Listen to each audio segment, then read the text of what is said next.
All right, let's get started. So our team is Peace, and the project that we're building is to allow user to visualize the performance of deep autoencoder. So what is a deep autoencoder? Before I jump into explaining what an autoencoder, I think I should start with explaining latent space. So a latent space is a magic space that you know it exists, but you do not get the opportunity to just directly observe it. You just know that you just know it exists somewhere in the world, but you cannot see it. Now, I have a data set, an MNIST data set. What is an MNIST data set? It is a bag of image. Image of what? It's a image of handwritten digit. So each image is like a digit written on it, and different people write it, so it's gonna have different styles. So probably a very messy one, a very neat one, a 7, a 4 that looks like a 9, something like that, right? Anyway, so each image, here's the assumption, here's the cool thing. With an encoder, the encoder is going to encode arbitrary image in this data set and map it to a location in the latent space. So for example, this 7 over here gets mapped to this location in the latent space. Yeah. And the magic job that the decoder is doing is to take the location in the latent space and generate its corresponding image. You have an encoder, you have a decoder. Those two combine when you put it in a tuple. That is called an autoencoder. Voila. Now the even more magic thing is going to come. After you use an encoder to encode an image to its corresponding location, no one prevents you from manipulating the location of this red dot. So you can change the red dot from here all the way magically to here. And now you pipe the location of this red dot into the decoder. The decoder theoretically is supposed to give you this 9. So here's a figure of an autoencoder. An autoencoder consists of an encoder and a decoder. Yeah? And now you have an input image. The input image, when fed to the encoder returns the location of the input image in the latent space. So this vector over here pretty much tells you where does this image is supposed to sit in this magic unobservable latent space. All right. If you do not modify the location and directly pipe it to the decoder, it's going to get you an image that looks identical to the one that you originally give it to the encoder.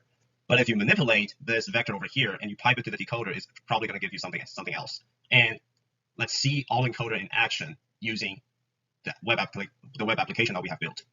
So now we have already logged into our website. It's at scapstone.github.io/piece_frontend. And as of this point, this image over here has been uploaded to the backend server. And it is the front end that is currently hard-coded to always refer to this image in the database for the testing purposes. So in the future, this image is subject to change using the browse button over here.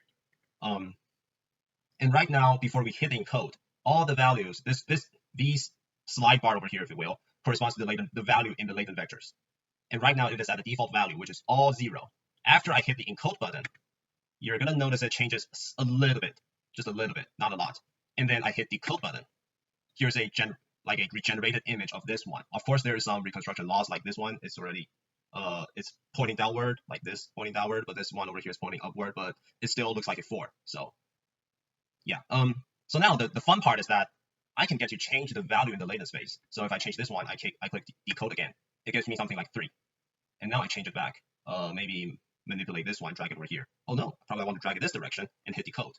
Voila, now I have something look like an 8. I move it back and then drag this one to the opposite direction. Let's see what it gives me. Oh, now it gives me something like 6. Here, I don't know. Let's just try it out. Oh, wow, we have a 0. I hope that is not my grade. 4. Okay, back to a different 4. Definitely a 4 with a very different style. Like this one is kind of neat, but this one has a super thick stroke. Probably the person who wrote this pen, the person who wrote this 4 has a broken pen, something like that. Yeah, but it is kind of cool. And we are visualizing how a deep autoencoder is doing this magic. Now we're going to explain the technology that we are using. The purpose of backend is threefold. The first one is to store user uploaded image. The second one is to store the user uploaded model. And the third one is to handle encode and decode requests that is coming from the front end. And the library that we use to achieve these are Django and Django REST framework. All of them are written in Python. In order to run the deep learning model, we require all the model developer to convert their trained model into Open Neural Network Exchange, ONNX. And our backend will directly take that serialized model, pipe it through ONNX runtime engine, and run the model using ONNX runtime engine. The entire backend is currently deployed to DigitalOcean. So I'm Ian McDevitt from Team Peace, and for the front end, the programming languages we'll be using are JavaScript, HTML, and CSS. For the library, we'll be leveraging React Native to create custom components, buttons, and slidebars. Using Axios, we'll make HTTP requests of the hard-coded image in the front end to the back end to receive the latent vector. The user will then manipulate the latent vectors via the slide bars and have Axios send an HTTP request back to the backend to generate a new photo. In the future, we'll have the users upload their own photos. The front end is currently deployed using GitHub pages. Hi, this is Seth from Team Peace. And my name is Lee. We're gonna talk about the future works in our project. Well, for our future work, first we're gonna let user upload their own image, because right now we only publish the one image. The user only can use the image to encode the picture and decode their picture to remove the sidebar to get the new image. But in the future, we're gonna let user to submit their own image to encode their own image and decode their own image. And the second one, allow model developers to register as authorized user. Right now, we only have the one model to deal with the encode and decode problem. But in the future, we're gonna train more model to help user select the different model to get the different styles image. The third one is allow authenticated user to publish their own model, and so the other user can select different model to play with. And the last one is use Google Cloud Vision API to reject inappropriate user upload image.